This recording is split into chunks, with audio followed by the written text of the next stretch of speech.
It's been a few days since this film's come out, so let's break down Smile 2. This is my reaction after watching this film, and I have to say, as someone who loves horror but hasn't actually had a horror film impact me or have a reaction come out of me, I loved this movie, not because it frightened me in any way, shape, or scale, but because I love movies that when you leave the theater, you're left with a what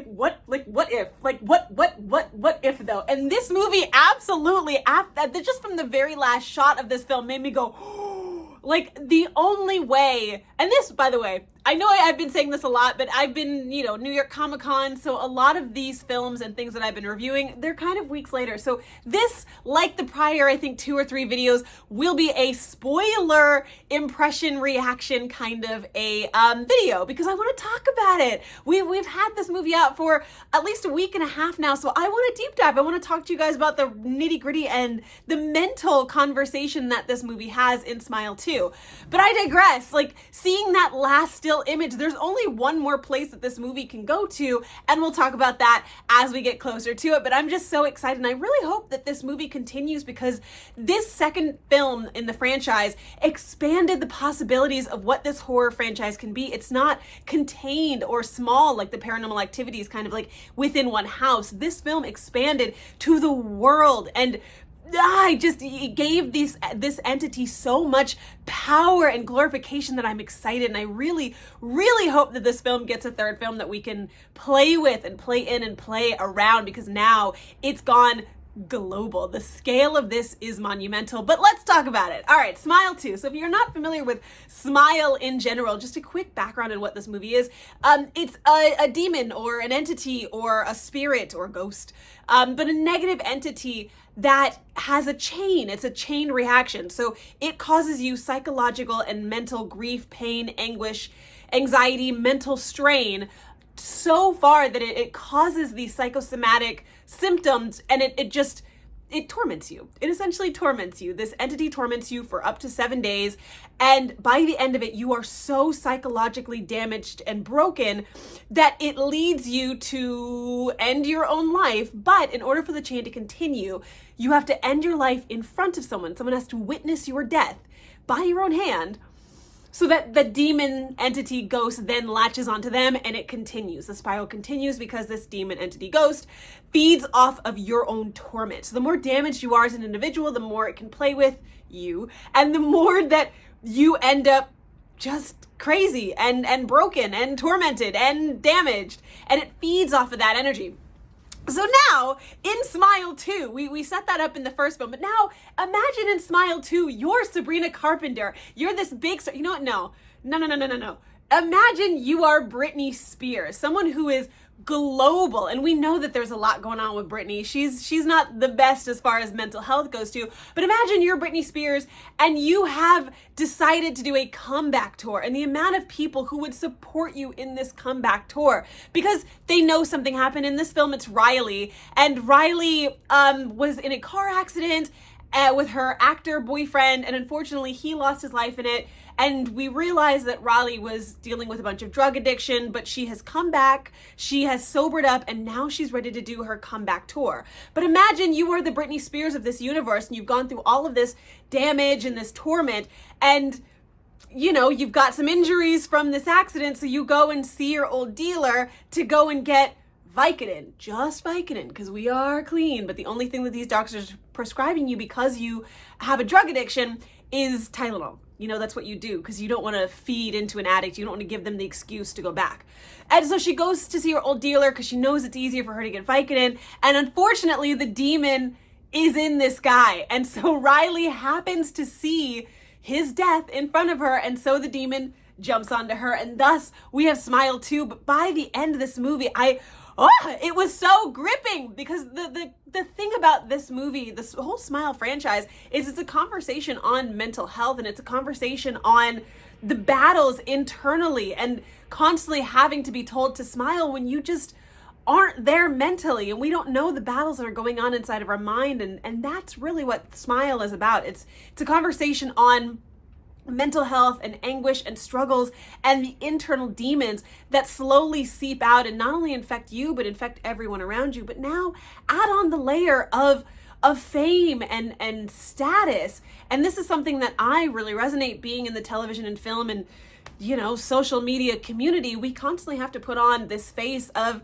we're happy, everything's great. But behind the camera, when I turn this off, it's not all smiles and sunshine over here. It truly is anguish. And I find more often than not that I have to put on a smile despite being oft times miserable. I'm unhappy. And I would say that the happiness does outweigh the miserable, but there's a lot of times where I'm just not happy, but I got to throw on a gown and I got to smile and I have to represent more and more when I'm just being unhappy, Jasmine. And that's what Smile is all about. It's this woman, Riley, or the Britney Spears, who has to perform. And there's such a weight of that. There's such a weight of having to perform for people because you love it. I mean, what a privilege to be able to do. And that's the hard thing, is what a privilege that me and Riley and Britney Spears and all these people, we're getting to do what we love to do.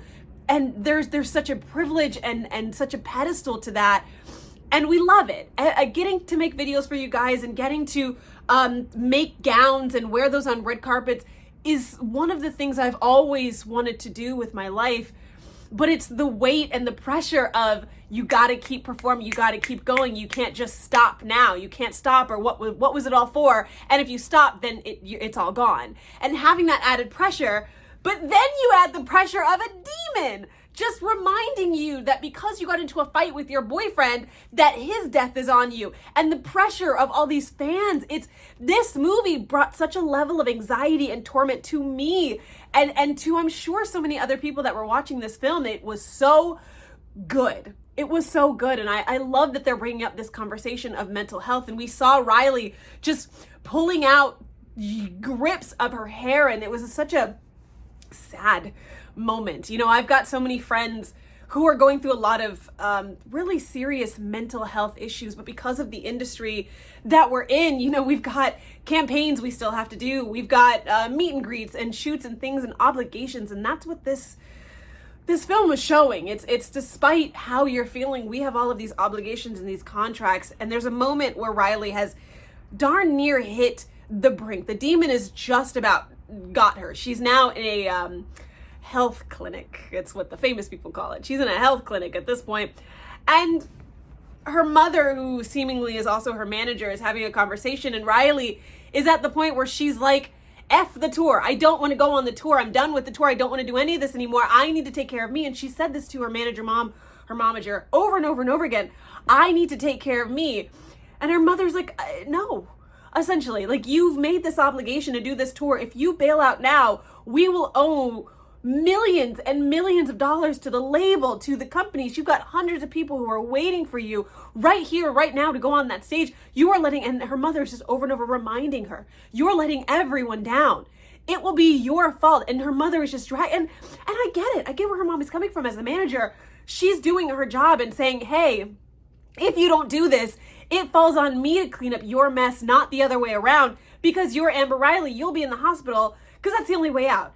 It's not you just walk away. It's the only way that you leave this tour is if you check yourself in to rehab. If you have a legitimate mental health crisis that we can spin into a PR way. That's the only way that you're getting out of this, is if we can spin this to the positive. And that's so messed up, but that's the reality that we live in because we are parasites who feed off of fame and fortune. And that's the world that we've built. And that's the world that I find myself in. And it's just, I love this movie. I love this movie because it's such a slap in the face, and it's such a, well, it is what it is. And so here we are at the end of this movie after she had this breakdown and she basically told her mom to F the tour. I need to take care of me. She runs out. It's a whole big dramatic scene. And there's this moment where she's battling the demon at the end of the movie, and she really feels like she's finally on top and she's got control of her mental health. And you just see the demon, who's a parallel of her, like the dark version of her, just kind of fading away, and she's finally won. And then you see the demon kind of laughing in her face and just looking at her saying, you were never in control. You're never in control. In fact, you are so not in control. The last 30 minutes of this film was all in your head. Absolutely everything was in your head. And I sat back and was like, oh, no, shut up. shut up. And the movie kept going, and we see her being thrust on stage. And so it had to have been like the last 4 days had never happened. She had been having a conversation with her best friend. No, she hadn't. No, she didn't. She didn't talk to her best friend once. The very last part of this movie, we see her on stage. And like I said, it's a chain parasitic demon. And so here she is on stage of her world tour. She walks out on stage, the demon does its demon things, and she murderizes herself in front of billions of people. Because it's not just the full stadium. You got to remember that. It's not just the full stadium. It is also everyone on television watching. The only thing that the demon has, or the only thing that the demon, I guess, needs is to be seen. You just have to witness the death. I don't know how far it goes, if it has to be in person, if it matters, if it's being staged, but that demon found the right person. And so now, if we're gonna have a Smile 3, the only way that they can do this is like a post-apocalyptic world where everyone's just got their, we've got to be blind. We've got to be, the bird box. We got to bird box this thing, because now the only people that are safe and that can survive are people who did not watch this concert. I don't know who would not watch a Britney Spears concert. If Britney Spears came back for like her final tour, her big last thing, and then Britney Spears like herself on stage, whoa, who would miss that concert? Nobody would miss that concert. Oh my, the implications of this are staggering. And I hope we get a Smile 3, because man, can you imagine that? It's so cool. It's so cool. I love this film. Let me know, guys. That's really all I have to say about this. I love the conversation of mental health. I love the discussions that movies like this put, because honestly, this could have easily been like a C-level movie, a D-level movie. But for me, this is B. It's a B score, because it makes you think beyond the script. It makes you curious. It makes you anticipate the next film, and how wonderful, how juicy is that? I digress. That's all I want to say about this film. Let me know in the comments what you guys think. Let me know how you think a Smile 3 film would look in your mind. And honestly, just let me know if there's any horror films that you think would really get me. Because like I said, I've watched all the big horror films. None of them have got me yet. So if there's a hidden gem out there somewhere, an unknown, if it's like a mainstream movie, I promise you I've watched it. So right now, if there's an underground movie you think no one has heard of and it scared the absolute poopy out of you, let me know in the comments below. I'd love to watch it and give my reaction on it. I will talk to you guys all later, and I will see you guys for the next one. Hasta pasta.